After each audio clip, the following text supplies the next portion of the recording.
Assalamualaikum warahmatullahi wabarakatuh.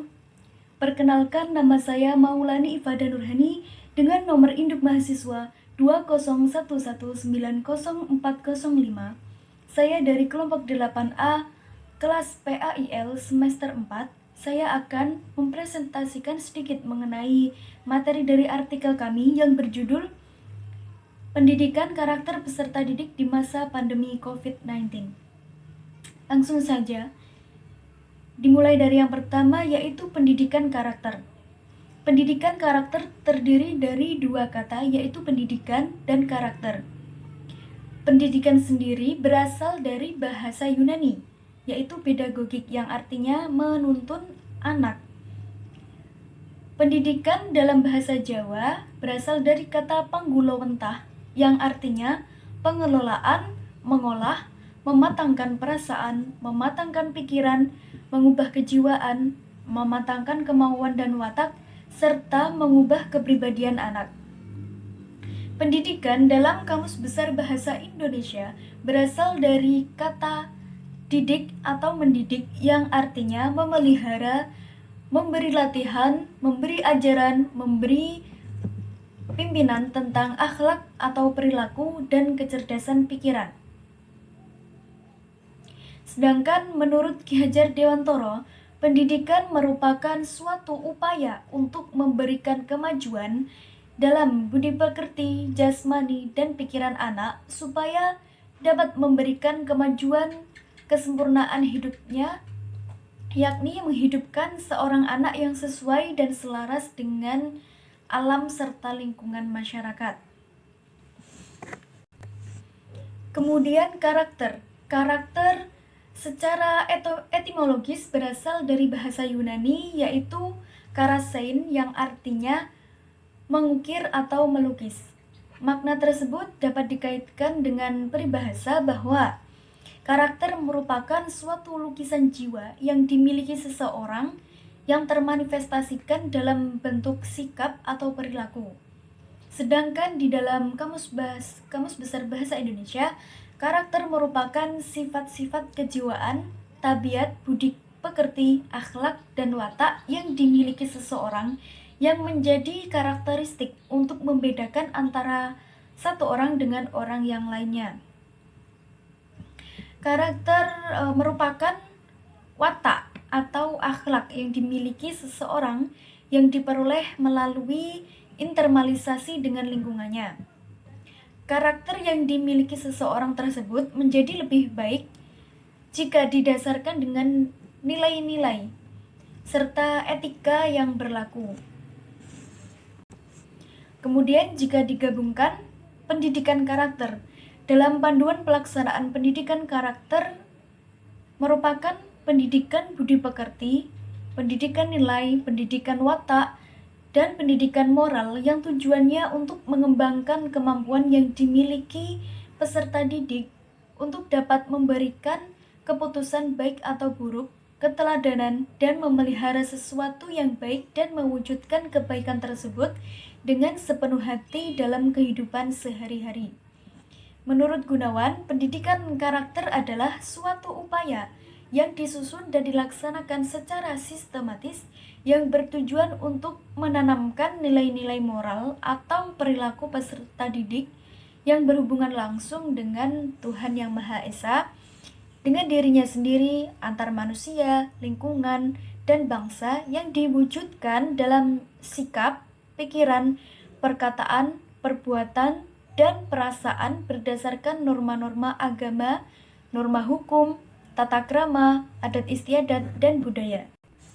Dalam pendidikan karakter terdapat 3 fungsi utama, yaitu yang pertama, fungsi pembentukan dan pengembangan potensi.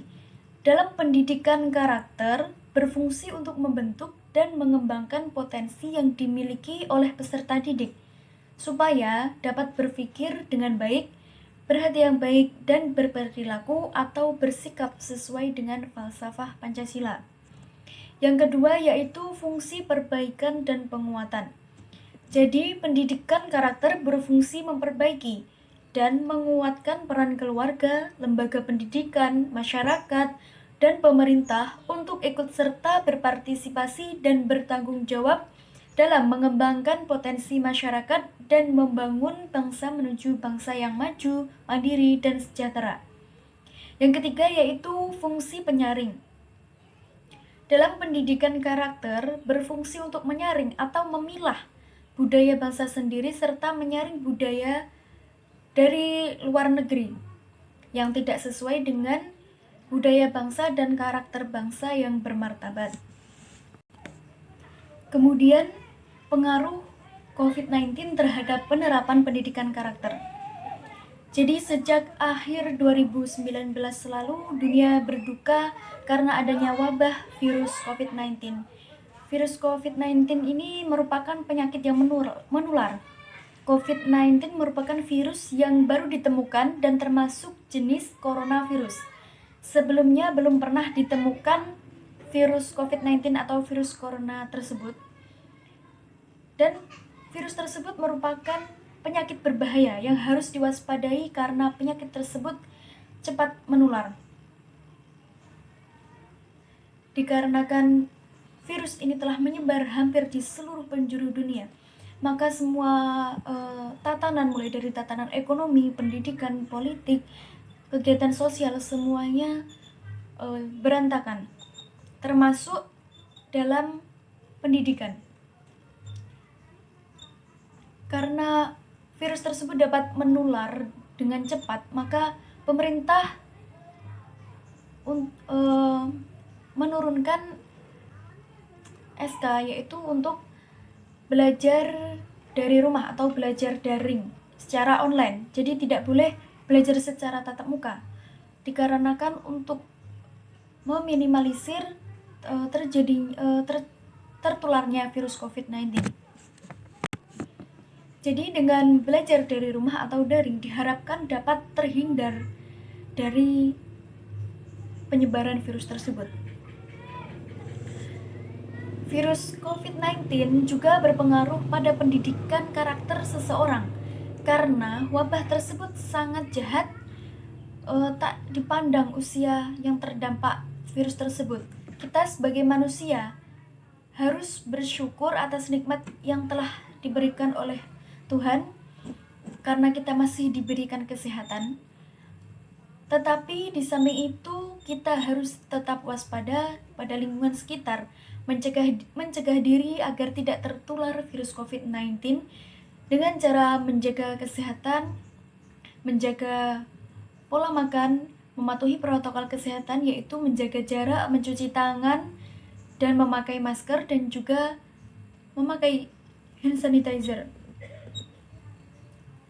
Hal yang terjadi ketika wabah virus tersebut dapat mempengaruhi karakter seseorang dalam menyikapi pandemi wabah virus COVID-19.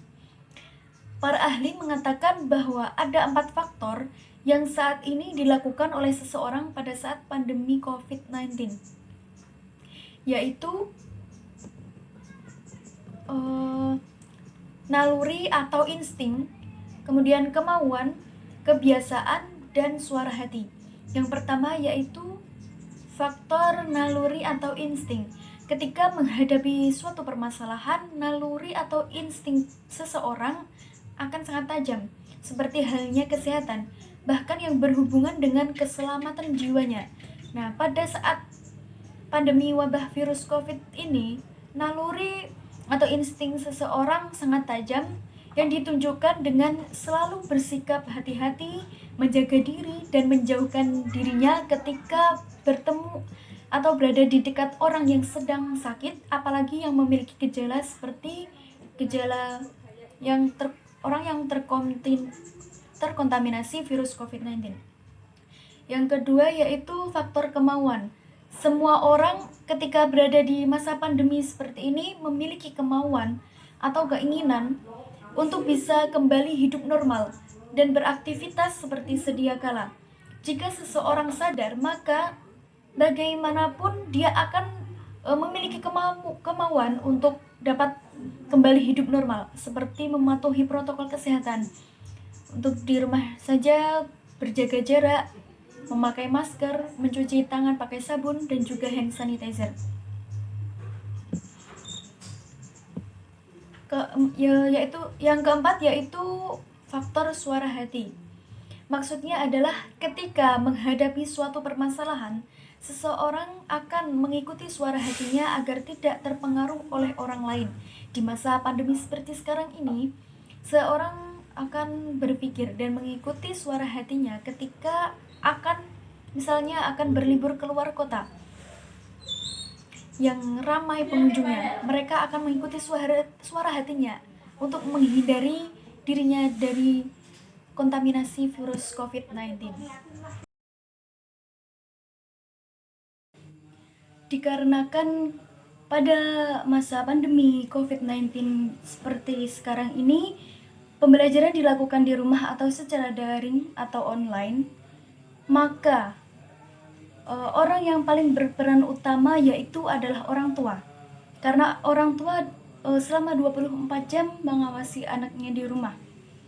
Nah, adapun peran-peran orang tua ketika di rumah dalam menyikapi pendidikan karakter di masa pandemi COVID-19 ini ada beberapa, yaitu yang pertama peran sebagai edukator atau pendidik. Jadi orang tua itu harus memiliki peran sebagai pendidik yang sangat penting dalam hal mendidik dan membimbing peserta didik di rumah dalam kondisi normal maupun tidak normal seperti kondisi pandemi seperti saat ini.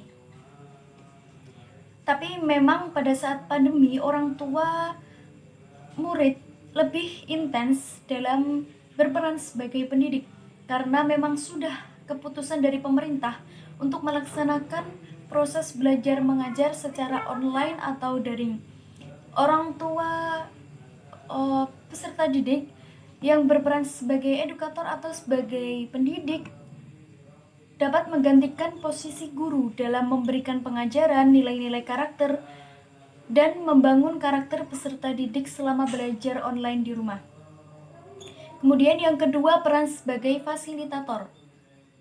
Peneliti menemukan fakta bahwa peran sebagai fasilitator cukup berpengaruh penting dalam meningkatkan kemampuan sosial anak dan membentuk karakter sebagai seorang peserta didik. Karena dalam pendidikan karakter, pencapaian atau prestasi peserta didik tidak hanya diukur dari kejuaraan yang dimilikinya, namun juga dari pencapaian atau prestasi sosial. Yang dimaksud prestasi sosial itu apa? Yaitu bagaimana perilaku dan karakter peserta didik ketika terjun di lingkungan masyarakat, bagaimana kemampuan menghargai orang lain, toleransi. Dengan begitu, orang tua atau wali juga harus berperan dalam memberikan fasilitas untuk tumbuh kembang peserta didik dalam menanamkan nilai-nilai karakter tersebut. Yang ketiga yaitu peran sebagai pengawas dan pendamping. Semenjak ditetapkan untuk melakukan proses pembelajaran secara daring atau online, penggunaan teknologi sangatlah dibutuhkan, terutama handphone atau laptop yang memiliki fitur-fitur lengkap di dalamnya. Juga terdapat berbagai aplikasi yang dapat diakses oleh semua orang termasuk anak-anak. Nah, penggunaan teknologi masa kini ada dampak positifnya dan ada dampak negatifnya. Nah, ketika belajar di rumah, orang tua harus lebih intens untuk mengawasi agar peserta didik tidak mengakses situs-situs yang berbau negatif. Kemudian yang keempat, peran sebagai motivator. Ketika belajar mengajar dilakukan di rumah secara daring, pastinya peserta didik merasa jenuh karena tidak ada teman, tidak ada interaksi dengan orang lain, dan terkadang stres karena hanya tugas saja yang ada di pikirannya. Nah, akhirnya peserta didik itu merasa malas-malasan, merasa terkekang, ingin bermain dan sebagainya. Untuk itu, peran orang tua maupun orang-orang yang ada di lingkungan peserta didik tersebut harus memberikan suntikan motivasi kepada peserta didik agar bersemangat dalam menjalani hari-harinya, terutama dalam proses belajar mengajar. Kemudian yang kelima, peran sebagai teladan yang baik atau sebagai uswatun hasanah. Sebagai peserta didik pastinya mereka akan meniru apa yang dilakukan kedua orang tuanya, karena orang tuanya adalah orang yang utama dalam lingkungan keluarga. Mereka akan menirukan apa yang diperbuat oleh orang tuanya. Maka sebagai orang tua harus berperan sebagai teladan yang baik atau sebagai uswatun hasanah untuk mencontohkan perilaku-perilaku yang baik kepada peserta didik. Kemudian yang keenam, pendidikan karakter pada masa pandemi. Nah, terdapat beberapa kelebihan dengan dilaksanakannya pembelajaran daring, yaitu yang pertama, pembelajaran tidak memerlukan ruangan kelas karena pembelajaran ada di kelas online.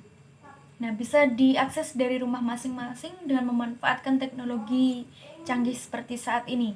Yang kedua, guru tidak memerlukan tatap muka langsung dengan siswa di depan kelas karena yang digunakan adalah fasilitas komputer atau handphone, yaitu tatap muka di depan layar. Yang ketiga, waktu pembelajaran terbatas karena tidak terbatas karena dapat diakses sewaktu-waktu. Begitu.